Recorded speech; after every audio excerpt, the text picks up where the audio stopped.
अल्लाह के हुक्म नाल पूरी दुनिया के उत्ते लोग जानते हैं कि हकीम यासीन ओरिजिनल चीज़ां ओरिजिनल तिले बनाता है। मियाँ मिठू ने सिर ना चुक्या होवे, औरत के मैदान दे विच बंदा शर्मिंदा होया होवे, फिर उन्होंने कदर आती है हकीम यासीन की। हकीम यासीन सुपर पावर तिला सेंटर वाले उहदे कोल चलीए ते ए काले बिच्छू ने जेहड़े तेल दे अंदर जेहड़ा तेल बनना ना, असीं तेल दे अंदर पा दित्ते ने सारे। उन्हां तेल भला किस चीज़ दा है?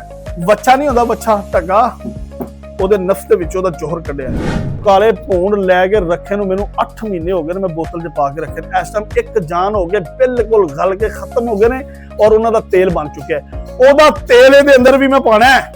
ਇਹ ਅੱਲਾ ਦੇ ਹੁਕਮ ਨਾਲ ਪੂਰੀ ਦੁਨੀਆ ਦੇ ਉੱਤੇ ਲੋਕ ਜਾਣਦੇ ਨੇ ਕਿ ਹਕੀਮ ਯਾਸੀਨ ਓਰੀਜਨਲ ਚੀਜ਼ਾਂ ਓਰੀਜਨਲ ਤਿਲੇ ਬਣਾਉਂਦਾ ਹੈ। ਮੇਰੇ ਕੋਲੇ ਐਸੇ ਜ਼ਾਤ ਦੇ ਤਿਲੇ ਪਏ ਨੇ, ਐਸੇ ਤਿਲੇ ਪਏ ਨੇ कि एक कतरा ला दिओ तो जिस बंदे दियां रगां बिल्कुल जाम और इस तरह करके बंद हो गई ना, अगों मोटा पिछों पतला, जिवें शिकारी कुत्ते दा लक मारिया गया, इस तरह लक हो गया तो भी खुल जाएगा। शरा च शर्म नहीं हैगी, ना तो वड्डे कद दा ना मरदे, ना चौड़ी छाती दा ना मरदे, ना वड्डियां अखां दा ना मरदे, ना वड्डियां लत्तां दा ना मरदे, ना वड्डे हत्थां दा ना मरदे। मर्द किस चीज दा ना है? मर्द इस छेंच दे पुरजे दा ना है। अगर 50 लाख रुपया शादी ते ला दे, 10 लाख रुपया शादी ते ला दे, 20 लाख रुपया शादी ते ला दे, अगर रात नूं मियाँ मिठू सिर ना चुके तो समझो कि तुसीं जिहड़ा शादी दे पैसे लाए ने तुहाडे खत्म। जदों शरीका बैठा होवे ना बूहे दे उत्ते ते उस टाइम तुसीं मियाँ मिठू ने सिर ना चुक्या होवे, औरत दे मैदान दे विच बंदा शर्मिंदा होया होवे, फिर उन्होंने कदर आती है हकीम यासीन की। हकीम यासीन सुपर पावर तिला सेंटर वाले उहदे कोल चलीए तो जा मेरे फिर उस टाइम भी मेरे को जेडे बंदे आ जाते हैं ना, फिर मैं अपनी मर्जी नाल पैसे लैना। तो उस तो पहले जेडे बंदे मेरे को आ जाए तो फिर मैं पैसे नहीं, सिर्फ खिदमत एक बार आके कहे गैरतदार तो इज्जतदार बंदा मेरा इलाज करके पैसे की कोई गल नहीं यार। पैसे जिंदगी च बड़े आए, बड़े गए, बड़े कमाए ने। बंदियां नूं बंदियां नाल काम पैंदे रहंदे ने, यार यारां दे काम आंदे ने। वैरी गुड, ए बंदा काम दा निकलिया जे मेरे को एक। ते इसे तरीके दे नाल तुहानूं हुण मैं दिखाना, तुसीं समझदे होवोगे सारियां मैं विखाना से चीज़ां रखियां ने, नहीं मैं बनाना भी हां। जेहड़ियां जेहड़ियां चीज़ां मेरे कोल पईयां ने ना, सारियां चीज़ां मेरे कोल मौजूद भी ने। ए देखो, ए काले बिच्छू नजर आंदे पे ने यार, कोई मजाक है? कई बंदे हकीकत वेख के भी कहते हैं रबड़ दे बने ने, रबड़ दे, क्योंकि उन्होंने सारी जिंदगी अपने प्यो नूं नहीं मन्निया तो हकीम यासीन की गल नूं कित्थों मनना ही। और जिन्हां ने मन लिया तो उन्होंने मन्निया, फिर इंज मन्निया कि मन के विखाया। तो जिन्हां ने मन लेना ही मुराद है, जिन्हां ने मन लिया, जिन्हां पता लग गया हकीकत वाकई हकीकत है। असल ते कई भांदे छड्ड 2 नंबर, क्योंकि सारे बेईमान 2 नंबर ते आप होंदे ने।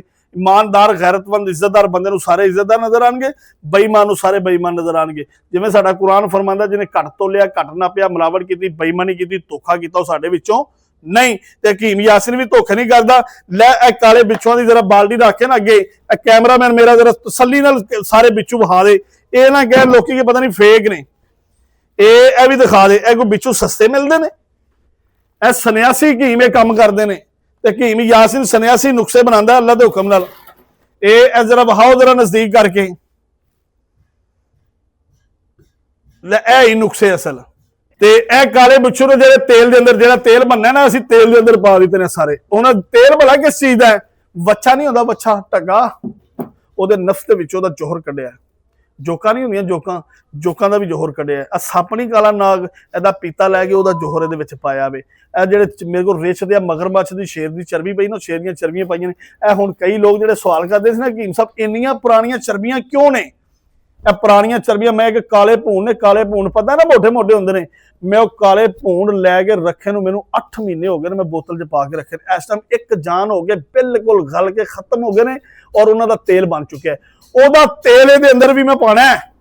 ਜਦੋਂ ਲਾਣ ਤੋਂ ਬਾਅਦ ਤੁਸੀਂ ਇਹਦੀ ਕਰਨੀ ਹੈ ਮਾਲਿਸ਼, ਤੁਸੀਂ ਇਹਦੇ ਤੇ ਕਰਨੀ ਹੈ, ਇਹਦੇ ਤੇ ਆਪਣਾ मजबूती करनी है। तो तेल ला के मालिश कर देनी, मालिश करने तो बाद अल्लाह के हुक्म नाल तुहानूं रिजल्ट भी मिलना है। तो ये चीज़ां ने, इन्हां चीज़ां दा जिहड़ा है ना वो अल्लाह के हुक्म नाल हर बंदे नूं नहीं पता। जिन्हां लोगों नूं पता है फिर उन्हां नूं ऐसा पता है कि काम करके भी दिखाते हैं तो काम विखाते भी ने। तो यह चरबियां जरा कैमरामैन साहब जरा सारियां वज विखा दे ताकि लोगों नूं पता लग जाए कि हकीम यासीन सुपर पावर तिले वाले किस तरह नुस्खे बनाते हैं। अच्छा, कई बंदे यह भी सोच लेंदे ने पता नहीं ये पटारियां भी खाली रखियां ने। यकीन करके जानो, कई बंदे भी सवाल कर लेंदे जे कि पता नहीं पटारियां खाली ने। पटारियां भी खाली नहीं यारो। ये इधर वेखो, इन्हां दे अंदर भी सारे दे अंदर मैं ना सप पाए ने, क्योंकि ये वो आम सप नहीं, ये बड़े ही काबल और इन्हां सप्पां दियां भी दवाइयां बनाने। इधर देखो, ये देखो जी, ਨਜ਼ਰ ਆਂਦਾ। ਇਹ ਮੈਂ ਕੋਈ ਵਹਾਨ ਵਾਸਤੇ ਰੱਖੇ ਨੇ, ਮੈਂ ਕੋਈ ਇੱਥੇ ਅੱਲਾ ਮਾਫੀ ਦੇ ਕਿ ਲੋਕਾਂ ਨੂੰ ਵਹਾ ਕੇ ਕੀ ਕਰਨਾ, ਕਿਉਂਕਿ ਮੈਂ ਇਹਨਾਂ ਦੇ ਨੁਕਸੇ ਬਣਾਉਣਾ, ਇਹਦਾ ਅਜੇ ਜ਼ਹਿਰ ਨਹੀਂ ਕੱਢਿਆ, ਕਿਉਂਕਿ ਅਸੀਂ ਕੱਲ ਫੜ ਕੇ ਲਿਆਂਦੇ ਨੇ ਸੱਪ, ਬਿਲਕੁਲ ਤਾਜ਼ਾ ਫਰੈਸ਼ ਹੈ। ਬੰਦ ਕਰ ਵੀ ਬੱਚਿਆ, ਇਹ ਬੰਦ ਕਰ ਦੇ, ਇਹ ਅਜੇ ਅਸੀਂ ਬਣਾਇਆ, ਇਹਨੂੰ ਬਣਾਇਆ ਨਹੀਂ, ਤਾਜ਼ਾ ਫੜਿਆ, ਅਜੇ ਇਹਨੂੰ ਅਸੀਂ ਫਰੈਸ਼ ਲਿਆਂਦਾ ਤੇ ਇਹਨੂੰ ਅਸੀਂ ਬਣਾਉਣਾ। ਇਹ ਜਿਹੜੀ ਗੋ ਨਾ ਗੋ, ਆ ਪਿਛਲੇ ਦੌਰ ਦੇ ਅੰਦਰ ਲੋਕ ਕੀ ਕਰਦੇ ਹੁੰਦੇ ਸੀ, ਇਹਨੂੰ ਗੋ ਨੂੰ ਫੜ ਕੇ ਚੋਰੀਆਂ ਕਰਦੇ ਸੀ ਤੇ ਲੱਕ ਦੇ ਤੇ ਰੱਸਾ ਪਾ ਕੇ ਨਾ ਇੰਜ ਕਰਕੇ ਛੱਤਾਂ ਤੇ ਸੁੱਟ ਦਿੰਦੇ ਸੀ। ਜਦੋਂ ਛੱਤਾਂ ਦੇ ਉੱਤੇ ਸੁੱਟਦੇ ਸੀ ਨਾ, ਇਸ ਤਰ੍ਹਾਂ ਬਨੇਰਿਆਂ ਨੂੰ ਹੱਥ ਪਾ ਲੈਂਦੀ ਸੀ ਤੇ ਬੰਦੇ ਦੇ ਨਾਲ ਲੰਮਾ ਕੇ ਛੱਤਾਂ ਤੇ ਚੜ੍ਹ ਜਾਂਦੇ। ਜਨਮਨ ਗੱਲ ਜੇ ਪਿਛਲੇ ਦੌਰ 'ਚ ਬੰਦੇ ਵੀ ਸੱਚੇ ਹੁੰਦੇ ਸੀ ਤੇ ਜਾਨਵਰ ਵੀ ਮਜ਼ਬੂਤ ਹੁੰਦੇ ਸੀ, ਪਾਵਰ ਵਾਲੇ ਹੁੰਦੇ ਸੀ, ਕਿਉਂਕਿ ਗੱਲਾਂ ਵੀ ਪਾਵਰ ਵਾਲੀਆਂ ਹੁੰਦੀਆਂ ਸੀ। ਇਹ ਉਹ ਜਾਨਵਰ ਜੇ ਇਹਦੇ ਅੰਦਰ ਅੱਲਾਹ ਤਾਲਾ ਨੇ ਜਿਹੜੀ ਚਰਬੀ ਪੈਦਾ ਕੀਤੀ, ਉਹ ਚਰਬੀ ਇਤਨੀ ਤਾਕਤਵਰ ਚਰਬੀ, ਫਾਲਜ, ਤਦਰੀ, ਚੰਬਲ, ਸ਼ੂਗਰ ਵਾਲਾ ਬੰਦਾ ਇਹਦਾ ਤੇਲ ਬਣਾ ਕੇ ਪੈਰਾਂ ਦੀਆਂ ਤਲੀਆਂ ਤੇ ਲਾਵੇ, ਸ਼ੂਗਰ ਕੰਟਰੋਲ ਹੋ ਜਾਂਦੀ। ਜਿਹੜਾ ਬੰਦਾ ਮਰਦਾਨਾ ਕਮਜ਼ੋਰੀ ਦਾ ਸ਼ਿਕਾਰ ਹੋਵੇ ਤੇ ਚਰਬੀ ਲਾਵੇ, ਉਦੋਂ ਮਰਦਾਨਾ ਕਮਜ਼ੋਰੀ ਖਤਮ ਹੋ ਜਾਂਦੀ। ਜਿਹੜਾ ਬੰਦਾ, ਕਿਉਂਕਿ ਇਹ ਹਰ ਜਗ੍ਹਾ ਦੇ ਉੱਤੇ ਨਾ ਤਿਲਿਆਂ 'ਚ ਅਸੀਂ ਪਾਉਂਦੇ ਹਾਂ, ਜਿਹੜਾ ਵੀ ਤਿਲਾ ਮਰਦਾਨਾ ਕਮਜ਼ੋਰੀ ਵਾਸਤੇ ਬਣਾਉਂਦੇ ਆ ਨਾ, ਉਹਦੇ ਅੰਦਰ ਅਸੀਂ ਗੋ ਦੀ ਪਿਓਰ ਚਰਬੀ ਨਾ ਪਾਈਏ ਤੇ ਤਿਲਾ ਉਸ ਮਿਆਰ ਦਾ ਨਹੀਂ ਬਣਦਾ। ਕੁਛ ਤਿਲੇ ਦੇ ਮਿਆਰ ਨਾਲ ਬਣਦੇ ਨੇ, ਕੁਝ ਤਿਲੇ ਕਾਲੇ ਬਿੱਛੂ ਨਾਲ ਬਣਦੇ ਨੇ, ਕੁਛ ਬਿਲੇ ਹਰ ਨਬਜ਼ ਦੇ ਮੁਤਾਬਕ ਅਸੀਂ ਤਿਲੇ ਜਿਹੜੇ ਨੇ ਬਣਾ ਕੇ ਦੇਣੇ। ਨਬਜ਼ ਦੇਖਣੇ, ਨਬਜ਼ ਦੇਖਣ ਤੋਂ ਬਾਅਦ ਤਿਲੇ ਬਣਾ ਕੇ ਦੇਣੇ। ਜਿੰਨੀਆਂ ਚਰਬੀਆਂ ਕੋਈ 20-20 ਸਾਲ, ਕੋਈ 10-10 ਸਾਲ, 5-5 ਸਾਲ ਪੁਰਾਣੀਆਂ ਚਰਬੀਆਂ ਮੇਰੇ ਕੋਲ ਪਈਆਂ ਨੇ। ਇਹ ਇੱਧਰ ਦੇਖੋ ਜਰਾ, ਇਹ ਜਿਹੜੀ ਚਰਬੀ, ਇਹ ਜਿਹੜਾ ਤੇਲ ਪਿਆ ਨਾ ਚਰਬੀ ਦਾ, ਇਹ ਸਾਰਾ ਤੇਲ ਬਣਿਆ ਪਿਆ। ਇਹ ਸੱਪ ਨਹੀਂ, ਕਾਲਾ ਨਾਗ ਉਹਦਾ ਪੀਤਾ ਜਿਹੜਾ ਹੁੰਦਾ, ਇਹ ਉਹਦਾ ਤੇਲ ਕੱਢਿਆ, ਉਹਦਾ ਜੋਹਰ ਕੱਢਿਆ। ਇਹ ਚਰਬੀਆਂ ਮੇਰੇ ਕੋਲ ਯਕੀਨ ਕਰਕੇ ਜਾਣੇ ਕਮ ਸੋ ਕਮ ਇਹਨਾਂ ਨੂੰ 10-10 ਸਾਲ ਹੋ ਗਏ ਨੇ ਚਰਬੀਆਂ ਪਈਆਂ। ਚਰਬੀਆਂ ਦਾ ਹਾਲ ਦੇਖ ਲਓ ਕੀ ਬਣਿਆ ਪਿਆ। ਮਗਰ ਇਹ ਐਸਾ ਮੇਰੇ ਵਾਸਤੇ ਸੋਨਾ ਬਣ ਗਿਆ। ਸੋਨੇ ਦੀ ਕਦਰ ਕੌਣ ਜਾਣਦਾ? ਸੁਨਿਆਰਾ।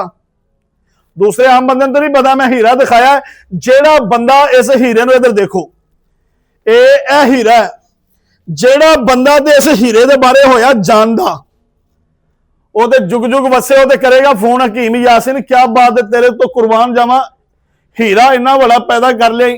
ਇਹਦਾ ਕੀ ਬਣਾਵਾਂਗੇ? ਇਹਦੇ ਵਾਸਤੇ ਅਸੀਂ ਇਹਦਾ ਕੁਸ਼ਤਾ ਬਣਾਵਾਂਗੇ, ਇਹਦਾ ਜੋਹਰ ਬਣਾਵਾਂਗੇ। ਜਿਹੜੇ ਬੇਔਲਾਦ ਨੇ ਨਾ ਲੋਕ, ਜਿਨ੍ਹਾਂ ਕੋਲ ਔਲਾਦ ਨਹੀਂ ਹੈਗੀ, ਅੱਲਾ ਦੇ ਹੁਕਮ ਨਾਲ ਇਹਦੀ ਦਵਾਈ ਬਣਾਉਣ ਤੋਂ ਬਾਅਦ 2-4 ਖੁਰਾਕਾਂ ਖਵਾਵਾਂਗੇ, ਔਲਾਦ ਵੀ ਪੈਦਾ ਹੋਏਗੀ ਔਰ ਉਹਦੇ ਜਰਾਸੀਮ ਵੀ ਪੂਰੇ ਹੋਣਗੇ, ਉਹਦੇ ਮਾਦੇ ਦੇ ਅੰਦਰੋਂ ਪਸ ਵੀ ਖਤਮ ਹੋਏਗੀ, ਕਿਉਂਕਿ ਇਹਦੇ ਜਾਂਦਿਆਂ ਨਾਲ ਇਹਨੇ ਹਰਾਮ ਮਗਜ਼ ਨੂੰ ਤਾਕਤ ਦੇਣੀ।